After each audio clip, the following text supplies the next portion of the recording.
Bueno, se están uniendo, ¿cómo les va? Voy saludando. Alejandra, Joseph, mi amigo, María, ¿cómo estás? Julieta, ¿cómo andás, Julieta? Bueno, en realidad no empecé a las 9, quería empezar antes de las 9, pero eh, fui a buscar el texto para analizar y yo convencidísimo de que lo tenía ahí y cuando lo voy a buscar no estaba. Entonces desesperadamente entré a buscar en todos los archivos de la computadora, molesté a alumnos míos pidiéndole el texto, por favor, que arranco el vivo, pero bueno, ya lo encontré finalmente, así que bueno, disculpa a mis alumnos que los molesté, pero ya está, ya lo he encontrado. ¿Cómo andas, Julieta? Me dice hola. Bueno, les voy comentando mientras los demás y las demás se unen.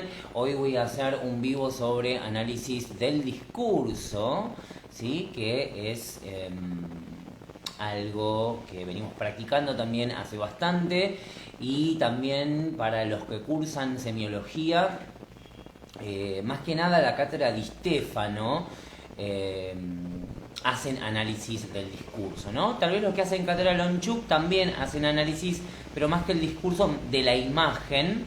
Pero bueno, para eso tengo más adelante una sorpresa, así que no hoy, después se los voy a comunicar.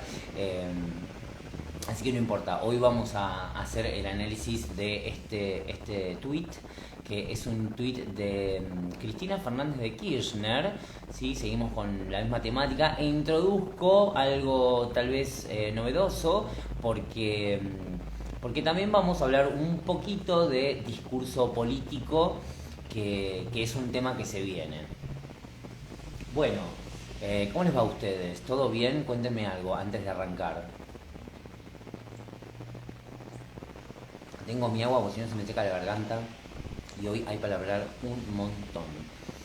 Mientras ustedes me cuentan, les voy contando yo que este análisis lo voy a hacer desde la perspectiva de la teoría de la enunciación de Emil Van Benist, por lo tanto ustedes ya la conocen. Vamos a ver un poco de lo que es el enunciador, ¿no? El lugar del enunciador y del enunciatario. Cocinando, dice. ¿Qué estás cocinando? ¿Algo rico? Vamos a ver subjetivemas y también vamos a ver modalidades, ¿sí? Entonces, todo eso reducido en un vivo de 30 minutos, si se puede, si no tal vez se extiende un poquitín más, no hay problema, porque ustedes siempre me hacen el aguante. Así que, bueno, comenzamos. En realidad ustedes no vieron el texto, o sea, no lo publiqué el texto, porque es un texto, un poco largo. Tiene 8 párrafos. Entonces, aparte lo quería leer yo, mientras lo voy leyendo lo voy a ir analizando. Pero seguramente que más de uno lo habrá visto, porque es un texto que se trabaja mucho en la cátedra de semiología. Más que nada en la cátedra de Di Stefano se trabaja este texto ya hace bastante. Yo lo elegí porque es un texto que siempre lo trabajo con mis alumnos, en mis clases lo analizamos y aparte está bueno porque tiene ciertas características que las voy a ir comentando durante el análisis que hacen de este texto un texto sencillo, ¿sí? Un texto sencillo para abordar, para analizar, entonces me parece perfecto la elección del texto. Bueno, comienzo. El texto comienza con... Es un tweet, por lo tanto, lo que tenemos es la fotografía de perfil de la cuenta de esta persona, que es Cristina Fernández de Kirchner, y abajo dice 17 de octubre a las 20:56, casi las 21 horas. Es interesante ver la fecha, porque es 17 de octubre. Esa fecha es un acontecimiento muy importante para algunos y algunas que tienen una ideología política que se asocia al peronismo, ¿no? Entonces esa fecha no es una fecha cualquiera, sino que cobra una relevancia muy importante. Digo los peronistas porque, bueno, es una fecha que los peronistas la festejan, es el día de la lealtad peronista. Tengamos en mente esta palabra, lealtad, porque va a cobrar sentido semántico y semiótico a lo largo de todo el discurso, ¿sí? Bien, ahora dice 17 de octubre, pero no dice el año en que se publicó. Bueno, falta información, podemos pensar. Sin embargo, el contexto de enunciación nos va a permitir inferir cuándo más o menos este tuit fue publicado. O por lo menos en la presidencia de qué presidente, valga la redundancia. ¿Quién estaba con el mando del gobierno nacional en ese entonces? Y yo quiero que ustedes me lo digan. Vamos a hacer ese pequeño ejercicio. Yo voy a ir leyendo. Bueno, comienzo a leer el primer párrafo. Son 8 párrafos, pero son muy cortitos. El más largo tiene 4 renglones, así que... Bien, dice... Presten mucha atención. El liberalismo nunca más en nuestro país. Esta es la tercera experiencia neoliberal que sufre el pueblo argentino. La primera allá muy lejos con el golpe del 24 de marzo de 1976. Se instala en el país por primera vez un proyecto neoliberal. Ese es el primer párrafo. Voy a leer el segundo párrafo. Recién alumbraba en el mundo la transformación de un capitalismo que de producción e industrial se iba a transformar en un capitalismo de expoliación financiero, donde ya no era importante el trabajo ni la producción.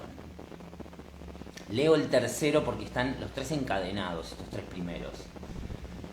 Después, dice, vino la segunda experiencia, la década de los 90. Esto también debemos reconocerlo.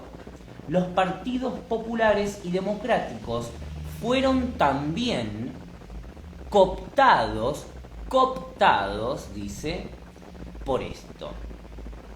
¿Sí? Bueno, empecemos con esos 3 primeros párrafos. En primer lugar, lo que quiero dejar en claro, y lo hablamos en el vivo anterior con el texto de María Inés Filinich, que acá no vamos a ligar de ninguna manera el sujeto de la enunciación con la persona empírica.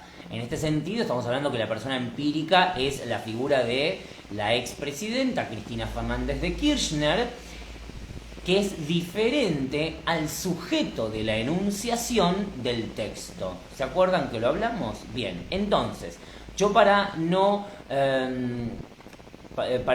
hacer un lío, ¿sí? En vez de decir la enunciadora, voy a decir el enunciador, ¿ok? En masculino. Así no nos hacemos lío con la figura de ella, que es femenina, ¿ok?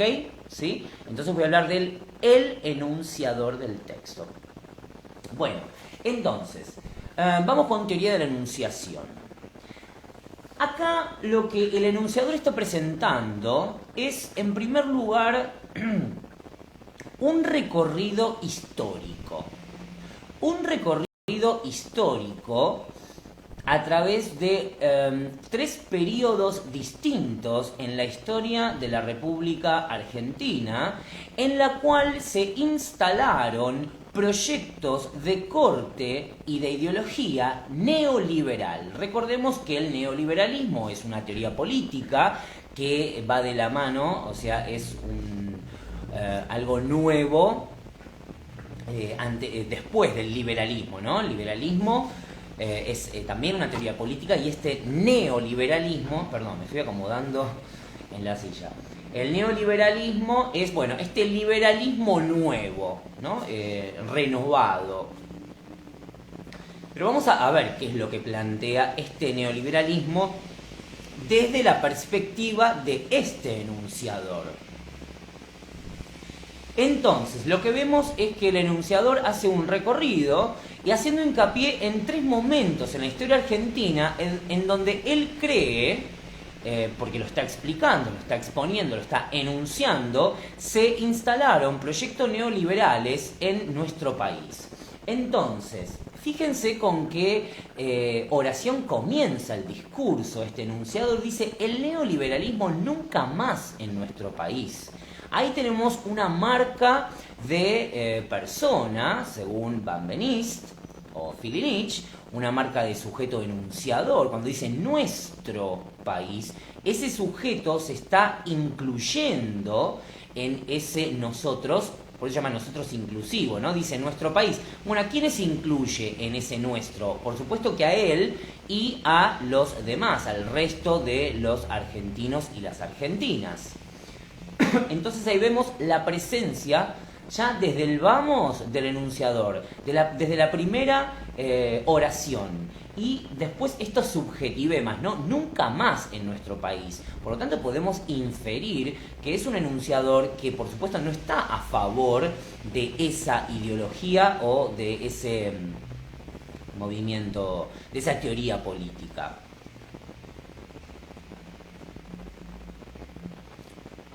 Después voy a contestar las preguntas. ¿Sí? Bien, dice, el enunciador dice, es la tercera experiencia. Entonces, lo que se propone es hacer este recorrido, este breve recorrido histórico por los 3 momentos en que la Argentina estuvo gobernada por un proyecto neoliberal. El primer proyecto, dice, se instala cuando ocurre el golpe del 24 de marzo de 1976. Bueno, recordemos el golpe militar, pero no está haciendo hincapié sobre los desaparecidos o sobre eso, sino que está haciendo hincapié en el modelo de producción, en el modelo económico que se instaló con el golpe de marzo de 1976, que fue un modelo neoliberal. ¿Sí? Dice, se instala en el país por primera vez un proyecto neoliberal. Sigue comentando, explicando, y para eso, para contar, para narrar, lo que utiliza son verbos. ¿Se acuerdan los verbos del relato? El tiempo del relato y el tiempo del discurso. El tiempo del discurso, recordemos, es el tiempo cero, el tiempo de la enunciación. Cuando yo digo, ahora estoy hablando, ¿no? El tiempo presente es el tiempo cero. Sin embargo, este enunciador lo que utiliza son tiempos del relato, a saber, tiempos relacionados, tiempos del pasado, ¿no? Que son el pretérito perfecto simple, en gramática, ¿no? Las formas lingüísticas con las que se evidencian estos tiempos son el tiempo pretérito perfecto simple y el pretérito imperfecto. Por ejemplo, cuando dice recién alumbraba en el mundo la transformación de un capitalismo que de producción industrial se iba, pretérito imperfecto, alumbraba, pretérito imperfecto, a transformar en un capitalismo de expoliación financiero, donde ya no era, pretérito imperfecto, importante el trabajo ni la producción. Y acá en el primero Bueno, el primero ahora voy a decir. En este segundo párrafo, todos los verbos están en pretérito imperfecto. ¿Por qué? ¿Qué es lo que hace el pretérito imperfecto en el discurso? Es, digamos, tomémoslo así como si presentara un telón de fondo que prepara al sujeto para otra acción. Por ejemplo, yo digo, Juan caminaba por la calle y de pronto se cruzó con su amigo Pedro. Entonces, yo utilizando el pretérito imperfecto, lo que estoy presentando es una acción de fondo. Yo me lo imagino a Juan caminando por la calle. Digo, caminaba. El pretérito imperfecto lo que tiene es un aspecto durativo en el tiempo. Caminaba. No es una acción terminada, no es caminó, que es pretérito perfecto simple, donde la acción está ya terminada, sino que la presenta en su duración en el tiempo pasado. Por eso es que puede simbolizar de alguna manera un telón de fondo. Y esa acción se ve interrumpida por una acción también en el pasado que se expresa en pretérito perfecto simple. ¿Sí? Repetimos, Juan caminaba por la calle, pretérito imperfecto, acción de telón de fondo, y la acción que le va a interrumpir es se encontró con su amigo Pedro. ¿Sí? Ahí se interrumpe la acción de caminar. Entonces, el pretérito imperfecto es muy utilizado cuando uno quiere narrar en pasado, ¿no? Estaba sucediendo esto, esto y esto, como hace acá el enunciador, perdón. Por lo tanto, podemos observar que es un enunciador que maneja bien los tiempos verbales. Es un enunciador que sabe sobre escritura y cómo escribir un discurso. ¿Sí? No vamos a poner en tela de juicio si los escribe la persona real o no, los manda a escribir, no importa, eso no importa. Yo tengo mi propia opinión formada con respecto a eso, pero no interesa en este caso, sino que lo que importa es ver este sujeto de la enunciación que se está construyendo en este discurso. ¿Sí? Bien. El tema que presenta, por supuesto que ya se hizo presente el enunciador. Cuando dice el neoliberalismo nunca más es nuestro, ahí está presente. Ahí dice, acá estoy yo. No se esconde este enunciador.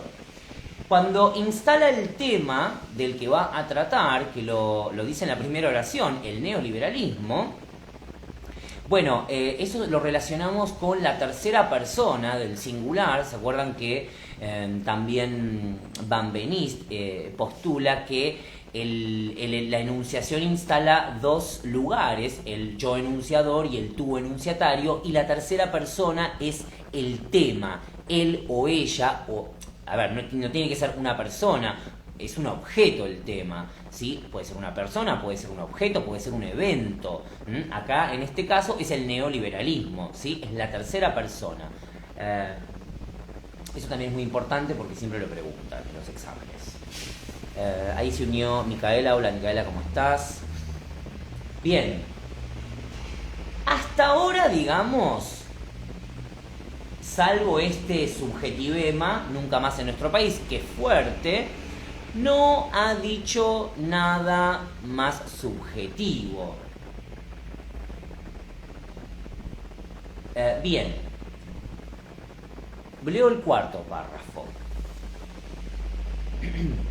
Dice, después vino la segunda experiencia. ¿Cuál es la segunda experiencia? La de la década de los 90. Dice, esto también debemos reconocerlo.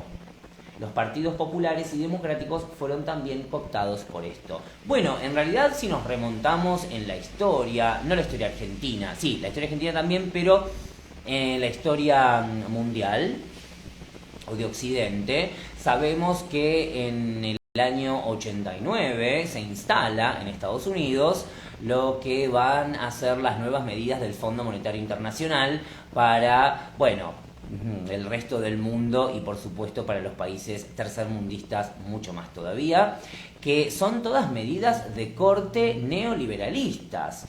Recordemos que en los años 90 quien gobernaba nuestro país, la República Argentina, y también si nos remontamos a ese contexto, sabemos cuáles eran, digamos, las reglas del juego, ¿no?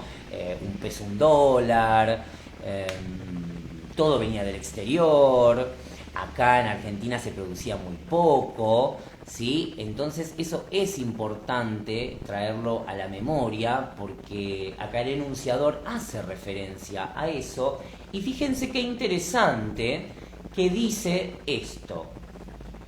Dice, esto también debemos reconocerlo. Debemos reconocerlo. ¿Qué vemos en este enunciado? Primero vemos una modalidad. El enunciado está modalizado. Dice debemos. Y el deber es la modalidad deóntica, ¿no? Yo debo hacer esto. O yo tengo que hacer esto. En gramática, esa tener que es una frase verbal que se llama obligativa. Es una obligación. Y el enunciador dice, debemos reconocerlo. ¿Qué es lo que deben reconocer y quiénes lo deben reconocer? Dice, los partidos populares y democráticos fueron también cooptados por esto. ¿Por esto qué? Por el neoliberalismo. Bueno, en su momento, acá en Argentina, la gran mayoría apoyó los dos gobiernos de los 90. Y bueno, de alguna manera lo está diciendo este enunciador, pero no se excluye de ese grupo porque dice que tanto los demás como los partidos democráticos y populares, este enunciador, bueno, la figura empírica, pertenece a un partido político, bueno, nacional, popular y democrático, que es como ella lo llama, ¿sí? También dice, debemos reconocer que fuimos cooptados por el neoliberalismo. Entonces me parece interesante esto que hace de no excluirse de ese grupo y decir, bueno, nosotros también fuimos, no dice nosotros, ni dice fuimos, pero dice los partidos democráticos y populares, ¿sí? A las que, bueno, esta persona pertenece y perteneció. Entonces se incluye el enunciador en ese grupo y dice, fuimos cooptados, pero fíjense qué palabra interesante, qué verbo interesante utiliza. Dice cooptados. Uno cuando coopta algo es porque, digamos, lo atrapa, ¿no? De cooptar. Bueno, en latín el verbo es capio. Capio es agarrar, atrapar. De ahí viene este verbo cooptar, ¿no? Es eso. Fuimos... Porque no dice otro verbo, no dice elegimos el neoliberalismo, dice fuimos cooptados, fuimos, sí, agarrados, ¿no? Absorbidos. Eso significa. O sea, ¿qué verbo subjetivo que está poniendo en el discurso? Recuerden lo que yo siempre digo de los discursos y más de los discursos políticos. Ninguna palabra está puesta porque sí en un discurso político. Ninguna. Todas están, como decía el Chapulín Colorado, fríamente calculadas para producir un cierto efecto de discurso. ¿Sí? Todas están pensadas para eso. Acá tenemos a un compañero que nos dice, el problema radica en que el neoliberalismo es una ficción literaria, quizás el discurso esté perfectamente estructurado pero carente de lógica. Bueno, qué sé yo, sí, puede ser una ficción literaria, lo puedes tomar de esa manera, es una teoría política, tal cual. Ok, seguimos. ¿Sí? Bien, porque esto no es lo más interesante, ahora viene lo más interesante. Quinto párrafo, quinto, dice, y ahora, esta última y tercer experiencia neoliberal que, debemos decirlo como una novedad, por primera vez la Argentina parece atendida por sus propios dueños, dice. Está muy bueno esto, ahora lo vamos a analizar. Creo que todos tenemos que replantearnos por qué suceden estas cosas. Bien, párrafo quinto es un párrafo pero bisagra porque mueve de un lado a otro. Fíjate que los tres primeros párrafos utiliza el pretérito imperfecto. Ya en los tres primeros. En el cuarto, perdón, no era el quinto, era el cuarto. En el cuarto cambia el tiempo del discurso al tiempo del relato. Porque dice, y ahora, no ahora, hoy viernes 21 de mayo. Ahora, ¿qué es? El momento de la enunciación. Por lo tanto, ahí lo que tenemos es un deíctico de tiempo que nos marca el momento de la enunciación. Es el momento en que este enunciador está enunciando, escribiendo o publicando su discurso. ¿Sí? Ahora. Bueno, y habla de esta tercer experiencia. Entonces, pasó por la experiencia del 24 de marzo del 76, la de los 90, dice, y ahora esta tercera experiencia. A ver, yo les pregunto. Acá viene la pregunta. Como no dice el año de publicación de este tweet, yo les pregunto, ese ahora, la tercera experiencia, ¿a qué año correspondería? ¿O a qué periodo de gobierno correspondería? A ver qué dicen.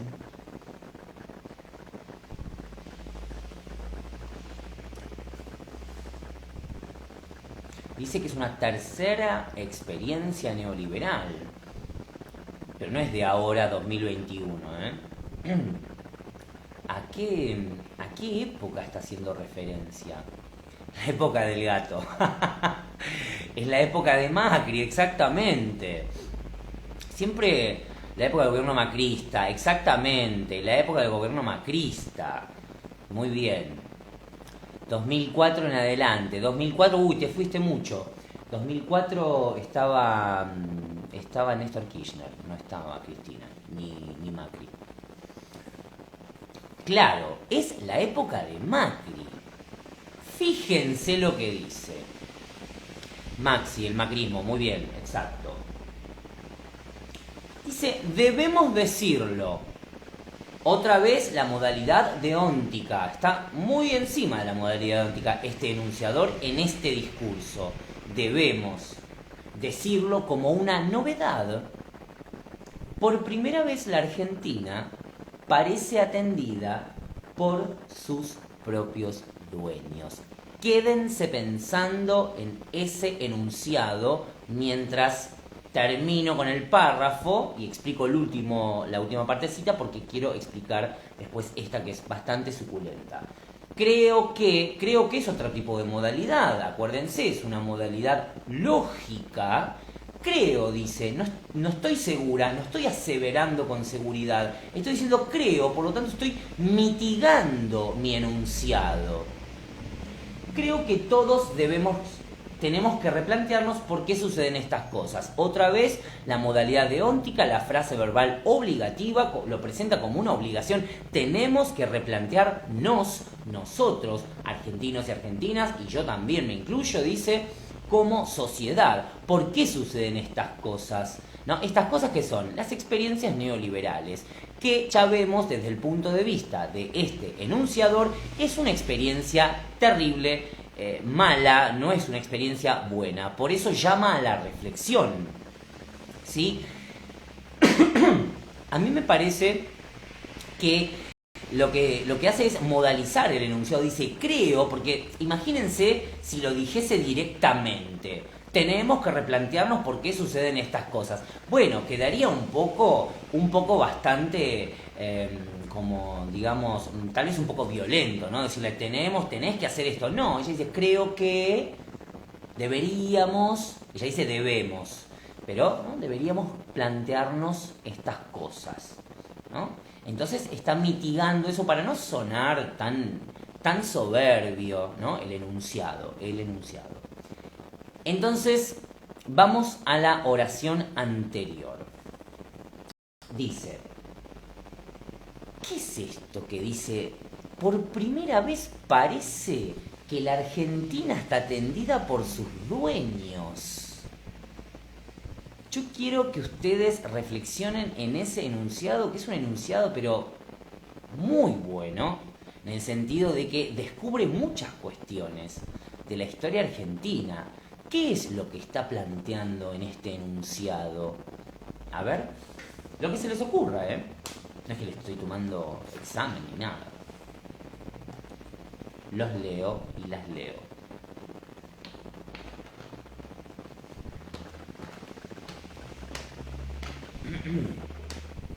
¿Qué es lo que... ¿Por qué dice que parece que está atendida por sus dueños? ¿Quiénes son los dueños de la Argentina? ¿O quiénes son para los dueños para este enunciador? Acá nos dicen, porque la derecha solo son empleados del poder real. A ver, no entiendo eso. ¿Qué significa? ¿Qué significa eso? Remontémonos un poco en la historia argentina, que la Argentina siempre estuvo manejada por la derecha. Claro, tiene algo de eso, resonancias, pero bueno, recordemos que el gobierno de Macri, vamos a recordar uno de estos apellidos tan ilustres de la historia argentina, de la clase alta de la historia argentina, que es Bullrich, por ejemplo. ¿Te suena ese apellido, Bullrich? ¿Te suena? Te suena, obvio, Bullrich, ¿no? Que era bueno, Bullrich, los dos, el que era ministro de Educación y la que era ministra de Seguridad en la época de Macri. Bueno, no sé si son tío y sobrino, una cosa así. La cuestión es que vienen de la misma familia Bullrich, que es una de estas familias tan adineradas y apoderadas que en su momento, bueno, se creyeron dueños de la Argentina, ¿no? A ver, la Argentina, en su historia, las tierras de la Argentina estuvieron divididas en un grupito de 50 familias, ¿sí? Entre ellos, apellidos tan aristocráticos como Bullrich, como Pellegrini, como, qué sé yo, Anchorena, etcétera, etcétera. A ver qué nos dice Gise. La Argentina nunca cortó lazos con el Fondo Monetario, solo que esta vez directo. Los dueños interpretos son los que manejan el comercio exterior de la Argentina y los bancos, las grandes empresas. A ver, lo que está diciendo también es que dice, parece ser atendida por sus propios dueños. En realidad no son los dueños de la Argentina, son los que se creen dueños de la Argentina. Y para eso hay que ver la historia argentina. ¿Quiénes fueron los dueños de la Argentina y de las propiedades, de la tierra? Esa es la propiedad de la Argentina, la tierra. ¿Quiénes fueron? No, los medios de comunicación vienen mucho después, mucho después. Yo estoy hablando de historia argentina. Históricamente, ¿quiénes fueron los dueños de la Argentina? Antes de que llegara Perón.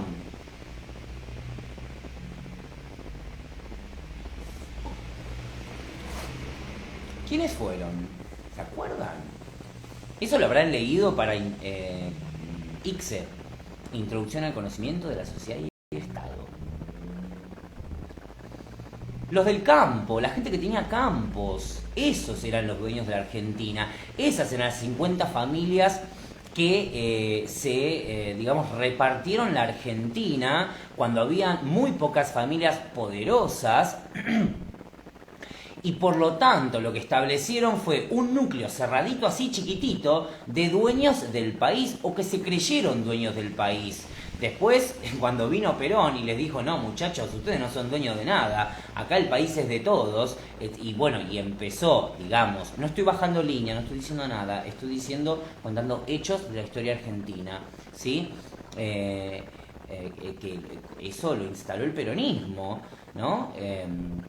Bueno, a estos dueños de la Argentina se refiere, esos grandes apellidos como Bullrich o como dijimos Pellegrini, como los Anchorena, los Macri no, porque Macri no es apellido de clase alta. La gente piensa que ser clase alta es tener dinero y no es así. Ser de clase alta en Argentina no es tener dinero.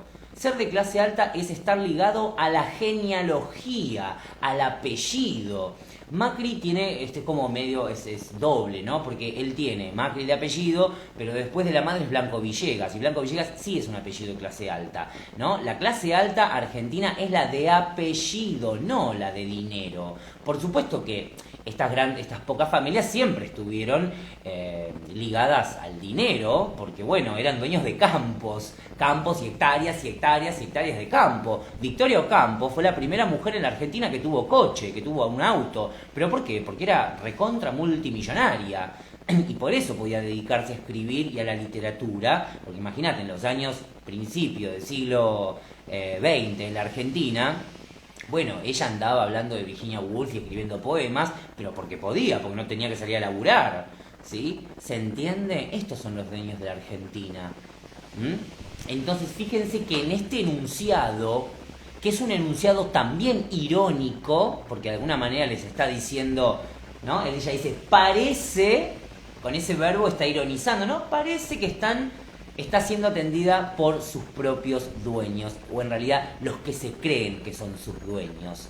Si ustedes recuerdan, en el año 2008 hubo una trifulca, una pelea muy ardua entre el gobierno de Cristina Fernández de Kirchner y el campo. ¿Se acuerdan de esa pelea? Y yo me acuerdo perfectamente que en un discurso Cristina dijo, no se crean que son los dueños del país. Eso dijo. Porque el campo argentino está ligado a las familias oligárquicas tradicionales. Bueno, ahora no tanto. Estas familias se fueron, la 125, claro, se fueron abriendo y tejiendo alianzas con las nuevas burguesías industriales, que es lo que pasó con Macri, ¿sí? Bueno, igual no me quiero meter mucho en política porque no quiero. Pero hay que decirlo. Esto es discurso político.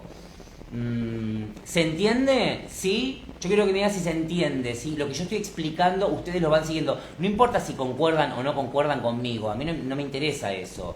Me encanta que estén en desacuerdo y que debatamos, pero sí se entiende, ¿sí?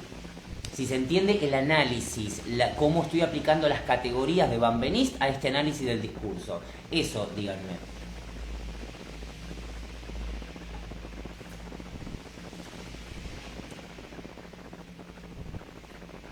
Está bien, sí se entiende. Perfecto. Sigo entonces, continúo. Todo esto que acabo de decir, que hace 30 minutos que estoy hablando más o menos, 3 párrafos. Mira todo lo que podés decir en una oración. Entonces, la tercera experiencia neoliberal fue con el gobierno de Macri. Y acá viene también lo jugoso. Ahí ella ya cambia, el enunciador cambia, digamos, de tema, ya no es el neoliberalismo, e instala otro tema ahora sí es el quinto párrafo, 1, 2, 3, 4, 5, en el quinto párrafo. Después voy a hacer una cosa, después lo voy a postear este texto, así ustedes lo pueden ver y después con el vivo, si lo reven, les queda todo así completito. Dice, somos los hombres y mujeres del campo nacional, popular y democrático, donde el peronismo es el eje, pero no es el único. Planteamos qué es, en qué nos equivocamos, para que esto pudiera suceder una vez más en la Argentina. Ese es el quinto párrafo. Fíjate que está redactado en presente, por lo tanto presente es el tiempo del discurso, ¿no? El tiempo cero, la enunciación. Hay nosotros inclusivos, somos los hombres y mujeres del campo nacional, popular y democrático. ¿A quién incluye con somos? Ahí no están todos los argentinos y todas las argentinas. Están los que pertenecen al campo nacional, popular y democrático. ¿Sí? Por lo tanto, los que están de acuerdo con esta ideología, que bueno, después se traduce en representantes de distintos partidos políticos, ¿sí? Recuerden igualmente que bueno, el Frente para la Victoria, que era el partido de Cristina en ese momento, también estaba asociado con este enunciado de el campo de lo nacional y de lo popular y de lo democrático, porque al principio era campo de lo nacional y popular, después Cristina le agrega el campo de lo democrático. ¿Cuándo? Cuando viene este gobierno. Ahí le agrega eso. Somos democráticos. ¿Por qué le agrega eso? Recuerden que el gobierno de Macri comenzó a gobernar, valga la redundancia, con los famosos DNU, ¿no? No me sale el nombre ahora. Las siglas DNU. Bueno, estas decisiones, digamos, arbitrarias de hacer tal o cual cosa no pasaban por el Congreso, sino que los decidía el presidente como si tuviese era como si fuese que tuviese todo el poder para sí y pudiese hacer lo que quiera. Por eso dice democrático, porque esa acción no es democrática. Entonces, fíjense cómo se instala también otro signo a partir de eventos, ¿no? Los signos los estamos reproduciendo y creando todo el tiempo. Decreto de necesidad y urgencia, muchas gracias. Decreto de necesidad y urgencia. Era todo a dedo, dice, claro, era, bueno, vamos a hacer esto, vamos a hacer lo otro. Bueno, de un decreto, bueno, en realidad las decisiones tienen que pasar por un congreso, porque se vota. Bien.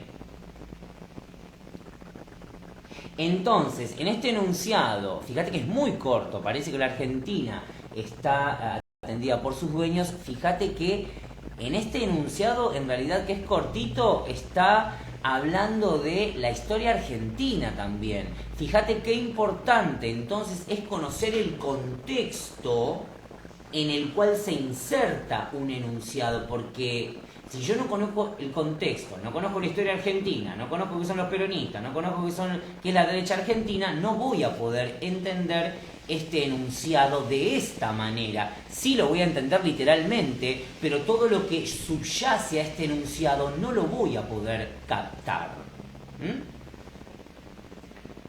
Entonces vuelve a decir, plantearnos, ¿no? Somos los hombres del campo de lo nacional y popular, plantearnos, de nuevo nosotros, plantearnos, reflexionar, es un enunciador que todo el tiempo llama a la reflexión. Por lo tanto, si todo el tiempo llama a la reflexión es porque es una característica de este enunciador, la reflexión. Y la reflexión es una característica de una persona pensante.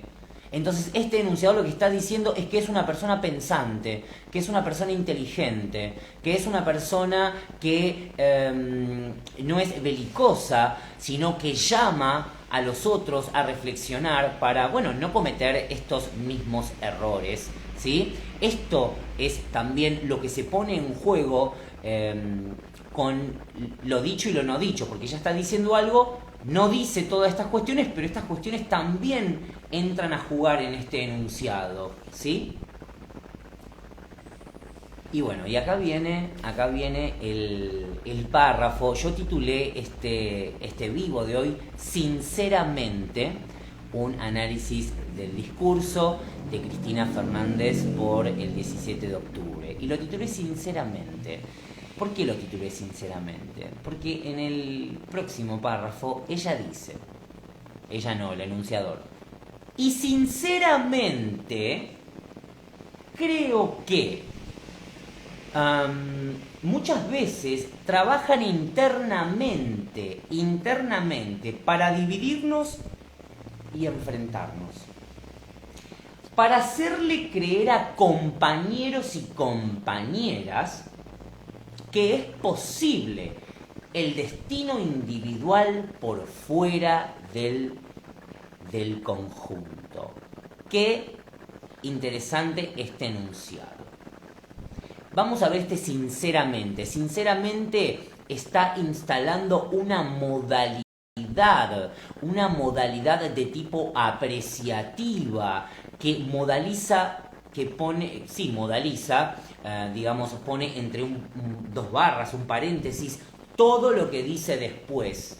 Esa sola palabrita, sinceramente, va a modalizar todo el enunciado, porque lo que está postulando el enunciador es diciendo honestamente lo que yo voy a decir después, lo digo desde la honestidad, desde la sinceridad, porque soy una persona sincera, porque soy un enunciador sincero y digo las cosas de esa manera.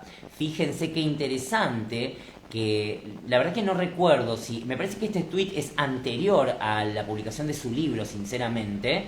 Fíjense cómo titula el libro, sinceramente. Este es una palabra que particularmente Cristina Fernández de Kirchner utiliza todo el tiempo en todos sus discursos, o por lo menos en la gran mayoría de sus discursos. Dice sinceramente, no por nada tituló así su libro. Entonces, llama a la memoria discursiva, sinceramente, lo asociamos a este enunciador, pero bueno, lo que quiere significar, simbolizar el enunciador es que lo que yo digo, mis palabras son sinceras, ¿no? Aparte, recordemos que esta figura política también fue muy criticada todo el tiempo, lo sigue siendo, y bueno, también fue acusada de robo y de, qué sé yo, un montón de cosas más que fue acusada. Y bueno, postular un enunciado que diga sinceramente es también modalizar la figura del enunciado y decir, es un enunciador, bueno, que no es corrupto, pero el discurso lo modaliza, lo habla desde la sinceridad, desde la honestidad. Recordemos que dijimos que no estamos analizando a la persona, estamos analizando el sujeto del discurso. Y el sujeto del discurso se presenta de esta manera, desde la sinceridad está hablando, ¿sí? Y dice, creo que, otra vez modalizan, ahí fíjate que lo vuelve a modalizar porque se está refiriendo a estos que trabajan internamente en el país para dividirnos y enfrentarnos, ¿no? ¿Quiénes serán estos? No importa quiénes son estos que trabajan para dividirnos y enfrentarnos. Los medios de comunicación, puede ser. Hay un proverbio que dice, a quien le convenga que se ponga el saco, o una cosa así es. Que se siente tocado que se ponga el sombrero o el saco, no me acuerdo cómo es. Ustedes seguramente se van a acordar. Pero esto está diciendo, ¿sí? Trabajan internamente para dividirnos y enfrentarnos. Igualmente, a ver, esto también es mucho de la ideología populista, ¿sí? El populismo es una ideología, lo desarrolla Ernesto Laclau en su libro, se llama La razón populista. Si pueden, léanlo, es muy interesante, la teoría es interesante. El poncho, ¿qué es el poncho? El poncho. Y lo que me parece también interesante, que es, dice, donde el peronismo, ¿no? Dentro de este movimiento, el peronismo es el eje. Está bien, es el eje porque todo gira en torno al peronismo dentro de este movimiento, pero no es el único. Y acá me parece una estrategia discursiva interesante también, porque está abriendo el campo hacia otros partidos y otras ideologías que puedan integrarse en su movimiento político, ¿no? No ser algo cerrado. Y esta es otra idea que Cristina en ese tiempo, cuando salió a hablar nuevamente, ponía el foco todo el tiempo en eso, ¿no? El abrir las fronteras del peronismo, no ser algo cerrado, sino traer otras ideologías. Y también me acuerdo que decía que, por ejemplo, a los que trabajan con ella, dice, yo no les pregunto de qué ideologías son, no me importa, mientras trabajen y trabajemos todos en conjunto, me satisface. Entonces, esto es lo que este enunciado está diciendo, ¿sí? Se analiza el discurso, no la persona. Perfecto, exacto, se analiza el discurso. Exacto. Bueno, y ahora las dos finales, dice, quiero agradecerles a ustedes quiero agradecerles a todo el pueblo este infinito amor que es recíproco e inextinguible, porque inextinguible es la confianza que tenemos los unos con los otros. Me encanta esto porque, a ver, a mí me gusta la figura de este enunciador, porque en primer lugar es un enunciador muy claro con su discurso. Fíjense que los 3 primeros párrafos hace una narración cuasi perfecta y aparte tan sintético, ¿no? Y el mensaje se ve muy claro y después directamente, o sea, por un lado te enseña historia argentina, después te cuenta la historia actual de la Argentina, después te dice bien cuál es el problema que ella piensa que transcurre en la Argentina. Bueno, todo lo hace tan ordenadamente y eso está bueno en un discurso. Eso quiere decir que el enunciador tiene organizado su discurso, y cuando uno tiene organizado el discurso es porque tiene organizado el pensamiento. Utiliza acá la modalidad del querer, ¿no? Quiero, dice. Quiero agradecerles a ustedes. Bueno, agradecer es también una acción de mostrar los sentimientos, ¿no? En esto de les agradezco por este amor que me dan, por estar conmigo, yo soy agradecido y lo estoy demostrando, muestro mis sentimientos. Entonces, eso quiere decir, quiero agradecerles a todo el pueblo. Ojo acá porque utiliza la palabra pueblo.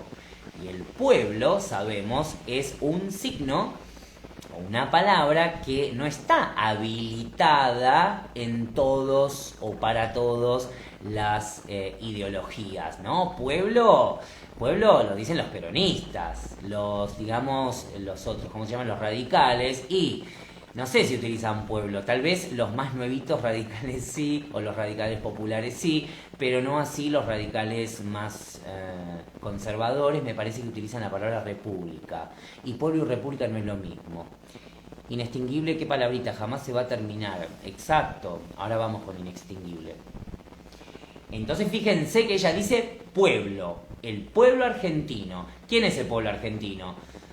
Bueno, se puede interpretar como que es todo el pueblo, todos, o también algunos sectores que ella elige decirles pueblo, ¿no? Que el enunciador elige decirles pueblo. Bien, y dice, ella agradece por este infinito amor, que también es muy típico en los discursos de este enunciador. Siempre gracias por el amor, gracias a todos, gracias por estar. Siempre repite eso que ya es hasta como un cliché en sus discursos. No me parece que aporta nada nuevo, pero sí lo que es interesante es esta palabra que utiliza, que es dos palabras: recíproco e inextinguible. Yo cuando leía el texto, el discurso, dije, claro, esta palabra conforma lo que en lingüística se llama un campo léxico. Un campo léxico es cuando uno tiene una palabra y puede realizar asociaciones mentales, ¿no? Tal como las planteaba Saussure, asociaciones paradigmáticas dentro de un campo en el que se relacionan esas palabras. Por ejemplo, si yo digo fútbol, ¿no? ¿Qué podemos relacionar dentro de ese campo léxico? Jugadores, arco, pelota, árbitro, etcétera. No voy a decir, qué sé yo, auto de carrera. No, porque no tiene nada que ver, ¿sí? Entonces, es muy interesante que esto de les agradezco por tanto amor, dice. Pero ese amor no es de ustedes hacia mí solamente. Ese amor es recíproco, dice.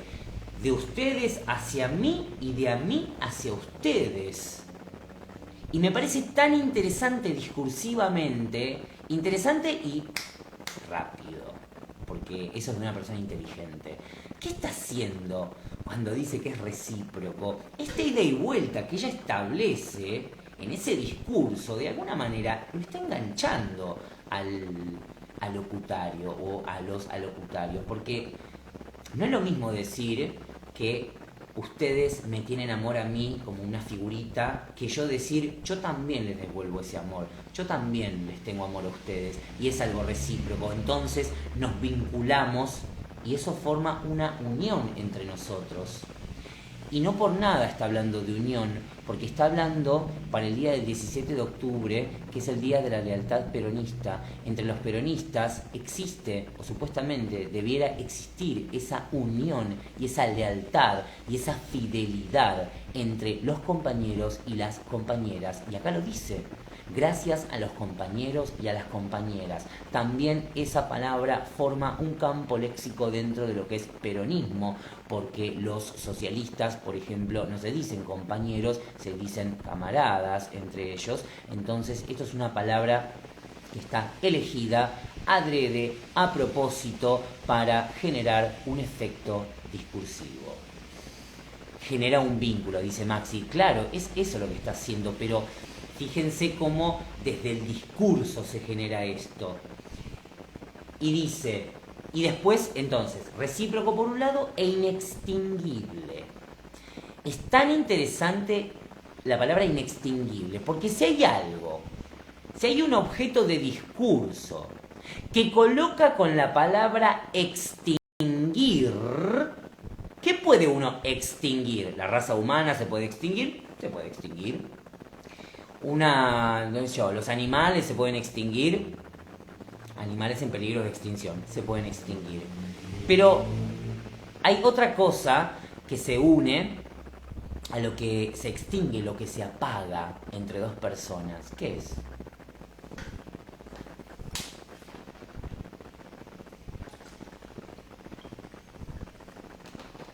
¿Qué es lo que se puede extinguir o apagar entre dos personas?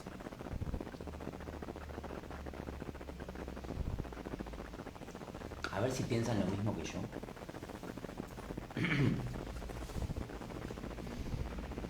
Los y las leo.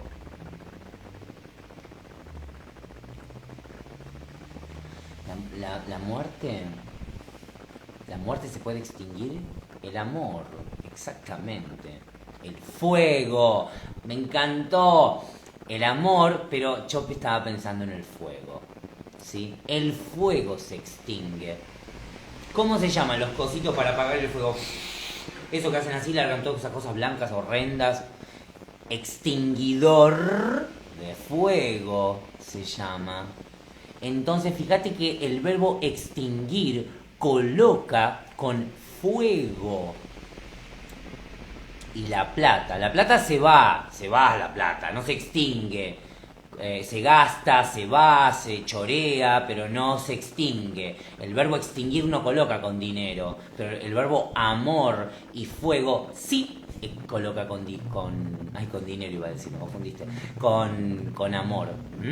Entonces, ¿qué está diciendo? ¿Por qué utiliza extinguible? Porque ese amor, esa pasión que no solamente despierta el 17 de octubre y que solamente entienden aquellos y aquellas que son fieles y leales a la doctrina peronista, al gobierno, a la ideología, y también son leales a su país, ¿no? No son saqueadores del país, sino que tienen un profundo amor por la República Argentina. Ese amor, esa pasión no se puede extinguir. Y entonces ese verbo cobra tanta relevancia en este discurso. Está recontra pensado y recontra puesto a propósito, adrede. No con una mala intención, voy a poner este verbo, así me los engancho. No, está pensado como una estrategia discursiva y está bueno eso. ¿Sí? Entonces cuando yo le dije, claro, con razón pone inextinguible,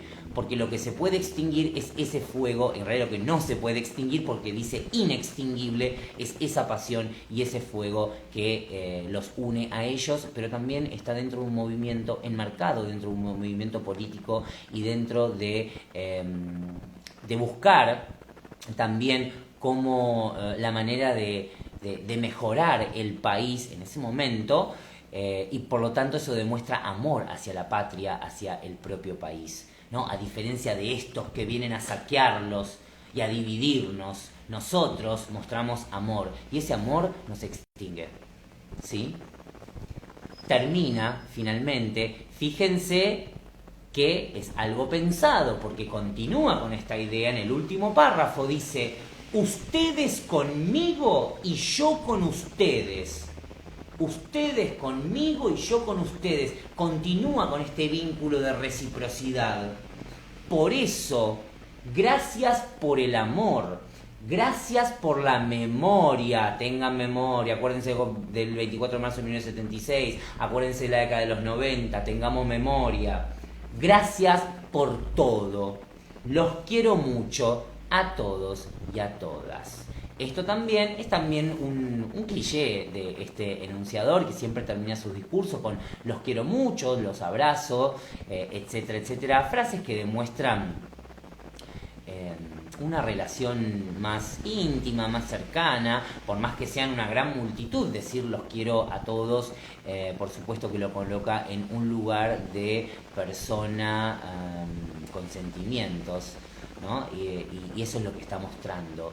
Entonces, para ir cerrando esto, lo que yo veo en este discurso es que, ya les digo, es un discurso sencillo porque no utiliza palabras rimbombantes que vos decís, ¿y esto qué tiene que...? ¿Con dónde lo busco? ¿En un diccionario? ¿Voy para entenderlo? No, siempre utiliza palabras sencillas, pero fíjate qué poderosas no son las palabras que elige. Sí, son poderosas, pero la manera en que teje el discurso para producir tal efecto.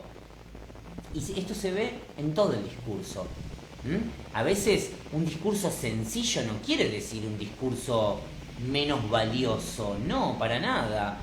Recuerden que el discurso o el género académico, que es lo que ustedes hacen en los parciales, escribir académicamente, siempre te pide que seas sencillo en las oraciones, no que armes oraciones subordinadas o largas, no, te pide sencillez, porque cuando uno más sencillo es, más claro es el mensaje. Y después me parece importante aprender a tejer el discurso. Eso es muy importante y este enunciador lo sabe hacer y lo sabe hacer muy bien, muy bien. Es muy diestro con el discurso y con su retórica. Entonces, y acá lo pone a prueba, ¿no? Lo muestra, lo está mostrando. Es entendible para todos, todas. Sí, es verdad. ¿Es entendible lo que digo yo o lo que dice el enunciador? Así que, bueno, esto era lo que yo me proponía hoy con este análisis del discurso. A mí me encanta hacer análisis del discurso, así que los viernes va a haber análisis del discurso. ¿Quieren hacerme alguna? Muy hábil, Brenda, muy hábil, exacto. Gracias porque ustedes me ayudan con las palabras. Yo a esta hora ya estoy medio que a veces me forman lagunas mentales, pero ustedes me ayudan, así que les agradezco mucho. Es muy hábil, por supuesto, recontra hábil con el discurso, muy hábil con el discurso. Vos y el enunciador, muchas gracias. Sí, es muy... Se entiende muy bien, pero digo, no olviden esto que es muy importante. No porque sea sencillo tiene que ser de menor importancia o menos artístico o lo que sea. No, ustedes se tienen que fijar en cómo está tejido ese discurso y hacer un análisis para ver, bueno, qué me está ocultando detrás de esta palabra que está utilizando. Hay más significados, hay historia, hay sentidos, ¿sí? Le dijimos siempre... Digo lo mismo, el lenguaje no es algo liso y llano que se une el significado con el significante y nada más. No, eso lo planteaba Saussure, pero en el año 1900, cuando empezaba el siglo XX, estamos en el siglo XXI y sabemos que el lenguaje no es la unión de un significado y un significante, ¿sí? Es más que eso, y el lenguaje depende del contexto, del enunciador, de la ideología, de todo depende el lenguaje, ¿sí? Sería algo muy poco académico y muy de mente cerrada pensar que el lenguaje es algo tan directo como unir un significado con una palabra. No es eso, es mucho más que eso. Julieta, muchas gracias, genial el análisis de hoy, gracias a ustedes. Por supuesto que esto va a quedar grabado, lo voy a subir, ya lo subo. Y antes de terminar, recordatorio, les quiero recordar mis clases que doy en la semana. Lunes hago semio, miércoles hago latín, viernes análisis del discurso. Están todos y todas invitados a cualquiera de mis clases. No es que tenés que ser de latín para venir a la clase de latín. Yo en la clase pasada di una de latín y hubo gente de semiología y me encanta que pase eso, porque me encanta la interdisciplinariedad, las distintas disciplinas, cómo se ponen en diálogo. A mí eso me encanta. Después, ¿qué más? Mañana sábado, clase para los de Di Stefano y clases para los de Lonchuk. 2 clases, ¿sí? Que los de Lonchuk vienen... agarrate con lo que viene con Lonchuk. Y Di Stefano también, ¿sí? Discurso político, géneros discursivos, Bakhtin. Y Lonchuk viene todo el análisis de la imagen. Y la semiosfera viene, y la corposfera. Eso es más difícil que... Pero bueno, no importa, porque lo vamos a destrabar intelectualmente juntos. Bueno, ¿alguna pregunta tienen de este discurso? ¿O en general? Hola Andrea, ¿cómo estás? Qué lindo saber de vos también. ¿Alguna pregunta?